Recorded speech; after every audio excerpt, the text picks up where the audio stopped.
Olá, tudo bem com você? Meu nome é Camila Krieger e esse é o meu canal. E no vídeo de hoje eu vou fazer um comparativo entre os livros Da Cidade para o Campo e Vida no Campo. Quais as diferenças, um pouco do resumo, para que você tenha noção do que é falado em cada um e também te dar um resumão dos dois. Vou começar falando Da Cidade para o Campo. É um livro super fininho, de 79 páginas. Eu tenho certeza que você vai se encantar com o resumo que eu vou trazer aqui nesse vídeo para você.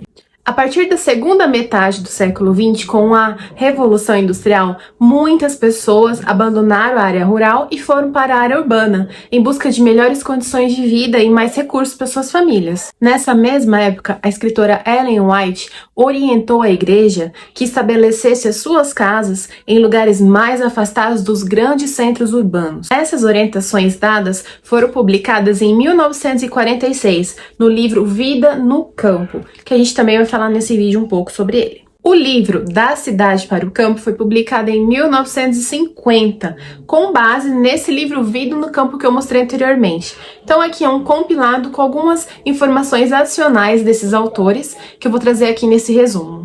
A ideia central desses livros surgiu com orientações do Espírito de Profecia, onde era necessário que os servos de Deus estabelecessem um ambiente seguro, um ambiente espiritual seguro para si e para suas famílias. O livro a todo momento deixa muito claro que o objetivo não é viver isoladamente ou em colônias, e sim em lugares estratégicos onde você possa proteger a sua família, prover o sustento e mesmo assim ainda ter a pregação do evangelho, estando longe das influências mundanas. Conforme as cidades foram crescendo também os problemas e os desafios. E nós podemos ver isso nos jornais: violência, fome, problemas de desigualdade social, confusão. Não precisa ir tão longe para descobrir essas coisas, não é mesmo? E a gente sabe que com o passar do tempo isso só vai aumentar e vai se problematizar muito mais. A primeira orientação que o livro dá é: faça tudo em espírito de oração. Não tome decisões precipitadas. Coloque os seus motivos e os seus desejos no altar de Deus, para que Ele te dê orientações divinas, para que você possa caminhar nesse processo. Nós, adventistas, acreditamos que essas advertências, elas nos foi dada como conselho e guia, principalmente agora nos últimos tempos desse mundo. Se você sente em seu coração esse desejo de migrar da cidade para o campo, coloque esse desejo a Deus. Deus, onde irei morar? Deus, como irei prover o sustento da minha família dessa forma? Toda essa decisão exige um planejamento inteligente, e isso é dito várias vezes nos dois livros. Procure conhecer a vontade de Deus e colocar esse desejo aos pés dele, para que assim ele se revele a você, a sua vontade e os próximos passos a tomar. No livro Da Cidade para o Campo, é enfatizado que você deve sim adaptar esse desejo, esse plano à realidade da sua família. Sem regras fixas, devem ser observados os seguintes pontos: o tamanho da sua família, a quantidade de filhos, as necessidades educacionais que essas crianças têm, também as aptidões profissionais contidas ali nos membros da família. Tudo isso deve ser levado em conta. O livro também enfoca algumas razões para essa mudança da cidade para o campo. A primeira delas é que o ambiente se torna muito mais seguro. Os meninos, gastando energia ali no campo, nas atividades domésticas, os afazeres de conserto, de animais, de cerca, eles empregam essa energia ali de forma benéfica, do que nos grandes centros eles a usariam. Mesmo assim, há de se considerar a oportunidade de pregar o evangelho, porque, como eu falei no início do vídeo, o livro não fala de isolamento, e sim de convivência e pregação de evangelho. As cidades são objeto constante da ira de Deus, onde ele tenta alertar, onde ele tenta chamar a atenção para o que realmente importa. Então é perigoso estar nesses grandes centros, principalmente quanto mais se aproxima do tempo do fim. No capítulo 4, traz as promessas de Deus para quem escolhe viver no campo. O primeiro passo que deve nortear essa escolha é: leia livros, pesquise sobre o assunto, veja casas mais afastadas, tenha esse primeiro interesse, esse primeiro estudo, para que assim o agir de Deus venha sobre sua vida. E não menos importante, aliás, o mais importante, oração. Todas as decisões devem ser feitas com o joelho no chão. A família que espera resposta a cada pergunta e que todas as portas sejam abertas, não se mudará. Fé intensa e trabalho diligente. Você deve colocar a mão na massa. Por que não hoje, onde você mora? Faça um pomar no seu quintal. Por que não começar a plantar algumas coisas onde você está hoje? Tudo isso faz parte do início de colocar a mão na obra para o agir de Deus vir. Tempo de buscar conselhos. Pode ser que você tenha a oportunidade de ter pessoas sábias ao seu redor que pode te auxiliar. Muito cuidado. Pessoas sábias com frutos de Deus em sua vida. Nós temos que ter muito esse cuidado. Se você tem essa oportunidade, aproveite. A escolha do local. O livro traz alguns conselhos para você. O primeiro deles é: se você vai ser aquela família que precisa trabalhar na cidade, você deve pegar um lugar próximo à cidade, ao redor da cidade, para que assim você calcule certo o trajeto, se vai ficar viável, mesmo que fique um pouco longe, os benefícios, ele traz bem isso, mesmo que ficar um pouco longe, quilômetros a mais, os benefícios compensarão. Então você tem que planejar a sua ida, a sua moradia, pensando nisso, que todos os dias você vai para a cidade trabalhar. Alguns poderão ter a oportunidade de ter um negócio próprio, utilizando a sua própria profissão. Outros ainda utilizarão ali o solo, o local que vai estabelecer a residência para a sua sobrevivência. Também é um ponto interessante, quem dera se todos nós conseguíssemos nos encaixar nesse grupo. Mas aqui o livro é bem democrático e ele traz essas três realidades. O que deve ser considerado para estabelecer essas moradias? Primeiro, o trajeto, moradia, trabalho. A adaptabilidade da propriedade também deve ser avaliada. Tem rede de esgoto, tem espaço para pomar, solo produtivo, água potável. A proximidade de escolas, de igrejas, de vizinhos também deve ser avaliada.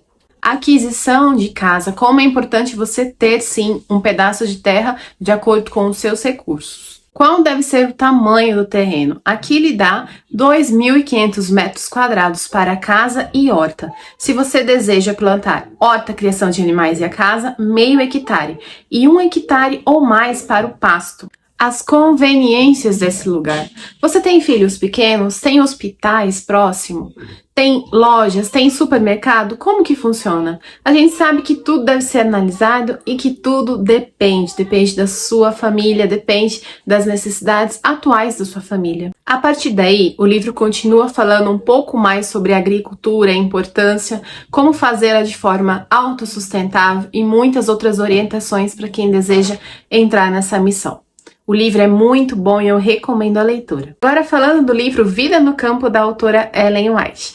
Ele é um pouco menor ainda daquele e foi escrito pela própria, não é um compilado. Então esse é o original ali que eu falei no início do vídeo. No livro Vida no Campo, o enfoque é um pouco diferente, ela traz mais as questões espirituais para essa decisão de migrar ali da cidade para o campo. Eu vou citar alguns pontos para você ter noção do que é tratado nesse livro. Ela já inicia o livro citando a história de Ló, que as filhas de Ló se perderam porque tinha fartura de pão, tranquilidade, ociosidade e que não ajudava os pobres e os necessitados. E foi ali que começou a queda dessa família. Também fala do espírito de Ló, que ele era demasiadamente vagaroso. E ali ele faz um alerta: seja você homem desperto, atento para salvar a si mesmo e também a sua família no tempo certo, ouvindo as orientações de Deus. E observa que talvez se Ló tivesse tido uma postura diferente, a sua mulher não teria olhado para trás e virado uma estátua de sal. Ela traz também alertas que as cidades elas serão visitadas pelos juízos de Deus. E isso nós vemos acontecer a todo tempo, a natureza tentando chamar a atenção do homem, mostrar que tem alguma coisa acontecendo.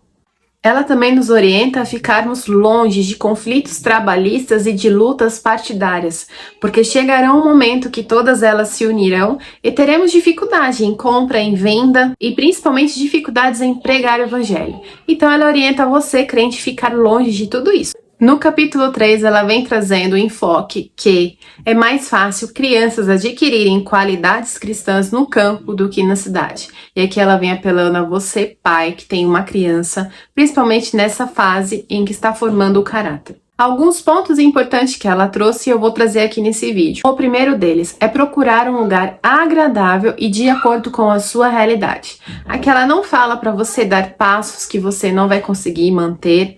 Aqui ela não fala que você tem que fazer coisas que você vai colocar a sua família em dificuldade. E sim, de acordo com a sua realidade. Isso a gente pode aplicar para tudo na nossa vida. Se seguíssemos isso, nos livraria de muitos problemas, não é verdade? Mudança com cuidado. Olhe cada detalhe, cada aspecto. Não podemos estar seguros se mantermos uma postura desatenta, indolente e de inatividade. Ano que você tem no seu coração a Deus com jejum e de todo o seu coração. E entregue o seu caminho ao Senhor. Eu não sei por qual motivo você abriu esse vídeo e está aqui comigo até o final dele. Talvez você fique temeroso com os últimos acontecimentos, com as últimas notícias, né, que a gente tem visto nesse mundo. Pode ser que você já tenha esse desejo no seu coração há um bom tempo. O que eu posso te dizer é: não desiste, você está no centro da vontade de Deus. Basta que agora você se entregue a Ele, para que Ele fale ao seu coração e assim conduza os seus caminhos. Eu nunca me esquecerei que no auge da pandemia eu estava indo abastecer o meu carro no posto de gasolina, só ali com aquele dinheiro bem contado, e eu olhei ao redor e vi uma caminhonete abastecida de alimentos de pessoas indo provavelmente para sua fazenda, para o seu sítio, se retirar daquele caos que estava na cidade.